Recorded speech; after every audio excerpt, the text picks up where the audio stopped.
这是哈苏 907X 和 CFE100C。那其实它的上一代这个 907X 和 50C 我也买过，还是在登月纪念版。那虽然这两个东西要价5万多块钱，但是这玩意真的说不上好用。虽然是一个中画幅5000万像素，但是对焦巨慢，操作也不跟手。而这一代 907X 和 100C， 它把像素量提升到了1个亿，性能上说是有巨大的提升，同时还砍掉了上一代形同虚设的视频能力。这也不知道是个好事还是坏事，反正就是更专注了。那和目前的中画幅市场上卖的火热的哈苏 2D 性能上几乎是一模一样的，那除了少了防抖。那只不过既然没了防抖，别的性能差不多，那它正常价格别的品牌应该更便宜，对吧？然而哈苏的答案是我不，这台 907X 100C 和 X2D 是一模一样的一个价格，54900元。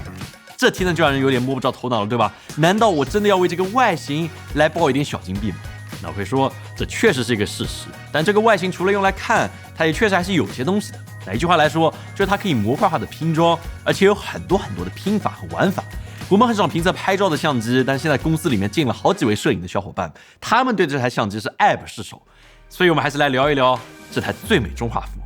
到底怎么样吧。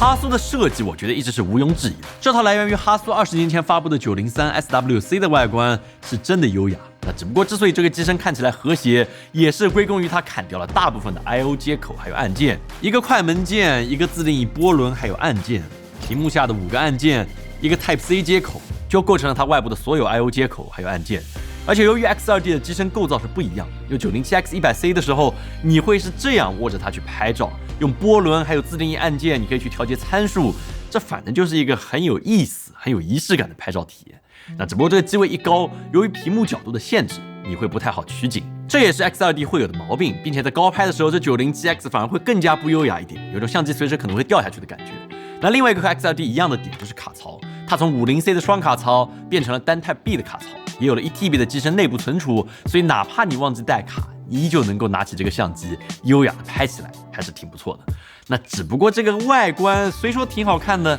但这个上一代比你就会觉得，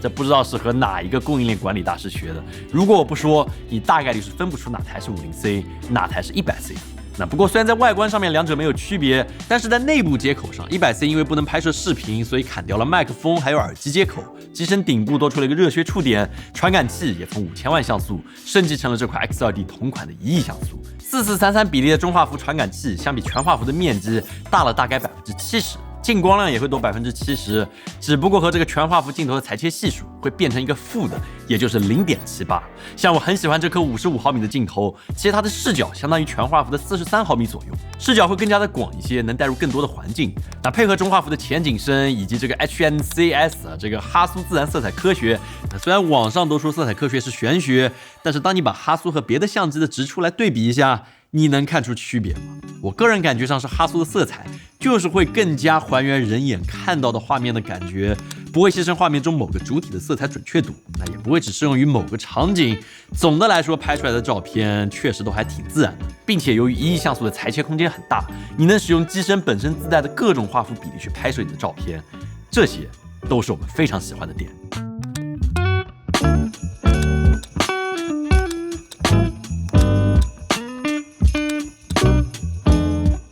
虽然这个形态很好看，但是调参的体验和 X2D 还是有些区别的。它本身的按键很少，有很多操作都需要触屏来实现。而你需要更高的效率的话，也是有办法的。你需要外接这么一个手柄，会变成这个样子，但是会没有裸机这么协调。这个丑归丑吧，这个手柄的操控体验我们用下来还是挺不错的。加上它，你就会有一种用 X2D 的感觉。毕竟这些按键和 X2D 的是几乎一样的。你也可以一只手握着手柄，另一只手在屏幕上调节别的参数。而如此好用的手柄，哈苏会以多少钱卖给我们大家呢？答案就是只要6000块钱，你就可以拥有它了。没错，6000块钱你就可以买个手柄。你如果和圣诞老人许愿的话，他大概率会顺着烟囱下来看一眼你的愿望，给你一巴掌扭头就走。但是哈苏就是要你6000块钱。而另外一个要为外观付出代价的就是防抖。没错，虽然 100C 比 50C 轻了80克，轻了一些，方便了手持，白天时候的扫街它也的确能够胜任，但是想和 X2D 那样手持能够实现1/10的慢门拍摄，这大概率还是不行的。那如果拍摄风光或者光照不足，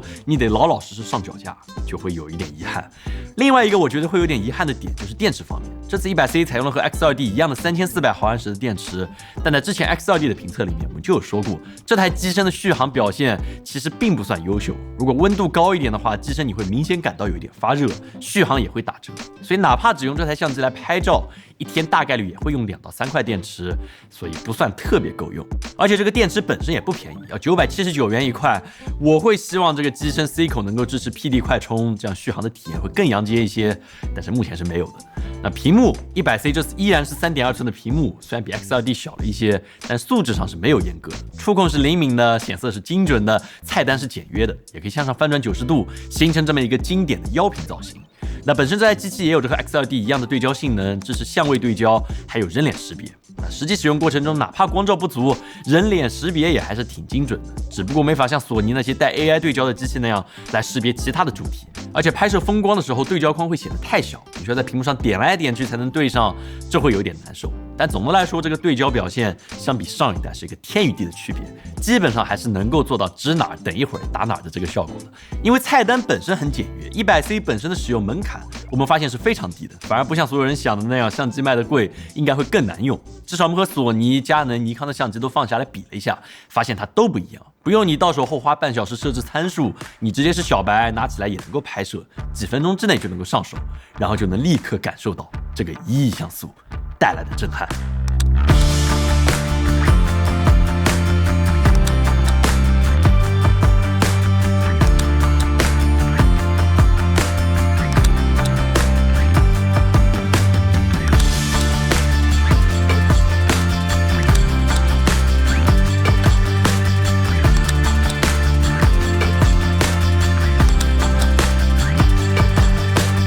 相比于别的无反相机，由机身和镜头2个部分构成，哈苏会奇怪一点。这台 907X 和 100C 分为数码后背、机身以及镜头3个模块。那之所以会这样分模块，就是为了能够接入更多有意思的机身，比如说外接哈苏 V 系列的胶片机身，这样转接的好处最直接的点就是能够让这个 HNCS 色彩科学来还原一些老式镜头的特点，同时也不用像胶片那样拍一张爆一点金币，直接就可以爽拍，想拍几张都可以，完全取决于你的硬盘有多大。并且它还能有2种玩法，一种是把这个镜头速度调整到 F 档，打开反光板预升，然后直接使用后背的取景器来实时的调整曝光，触屏按下快门就可以进行拍照。这样的好处就是省去了测光的流程，但是总是会感觉好像少了点什么东西。那第2种玩法就是上弦之后打开腰部取景器，对好焦，测好光，调好参，然后按下快门，这一声美妙的咔嚓声，这种感觉就这么说的，人机合一，复古拍照是真的优雅。那除了胶片机身，你还可以把这个 100C 的后背转接到一些更离谱的东西上面，比如说大画幅的技术相机，它也可以装上去。这样做的好处就省去了手动测光的繁复步骤，你直接通过这块屏幕就可以来监看进行曝光，并且可以实现一些有意思的玩法。那比如说，你可以通过前后框的位移来实现移轴效果，或者是通过后框的位移在前期拍摄多张照片，通过后期来接片，你就能获得一张超级高分辨率的全景照片。如果这些还是不够的话，你想玩得更花一点，哥们没有问题，你可以再花600块钱买这么一个快门控制线，要600块钱，就是这个价格。相机上盖一块黑布，组成这么一套老法师看到都得一愣一愣的复古摄影套装，在西湖边一站，这感觉不就来了吗？当然，上面2种转接方案都会面临一个问题，这是 907X 必须要面对的，那就是果冻效应。因为如果是哈苏的 XCD 镜头，或者是转接胶片机身，使用这么一个瞬间的进键快门，除了可以使机身变得更小巧，获得更高的闪光同步速度，而且由于它属于机械快门，能够做到很低的果冻效应。而如果是外接胶片机身，或者是使用技术相机，选择使用数码后背的电子快门，那这个果冻效应就会直接上天。它并不是一个全域快门，而是滚动快门，它拍出来的画面就会显得非常的鬼畜。所以以上2种玩法大概率是一个风光佬才会选择的拍摄模式，而且体验会比传统的胶片相机好很多。你只需要架好机位，调整曝光，对好焦，咔嚓拍一张，然后通过机器上的 C 口传到你的手机上，用哈苏的 Focus Mobile 2微调一下，你就能够得到这么一张刷爆朋友圈的1亿像素照片。整个流程还是挺顺畅的。所以说到这里，你看对于这台哈苏 907X 和 100C， 如果你是用哈苏新一代镜头的话，它就是当前最轻便的中画幅之一，你就这样拿着就可以随意的去扫街，和 X2D 是一种不一样的操控体验，真的很棒。但是如果你想拿它的数码后背来做转接，那我觉得它的兴趣属性会要大于它的实际的功能，这注定就是一台非常小众、氪金大佬的玩具。但是反过来说，它的外观、画质、拓展性，或者说它带来的仪式感，又的确能让你在用它拍照的时候感觉到更多的一些乐趣。反正和别的相机不一样，只不过没有机身防抖，会让我们觉得有一点遗憾。别的真的没得说，它就是一个很特殊的产品。所以这是我们这些哈苏 907X 和 100C 的上手，你会买一台吗？我很好奇你的观点。上面的这些老哥，你说会的全是副哥，我佩服你。如果你喜欢的话，也可以转给你的副哥朋友们看看。如果他想买的话，我很羡慕你，也请务必点赞转发，对我们有非常大的帮助。那么我们下次见。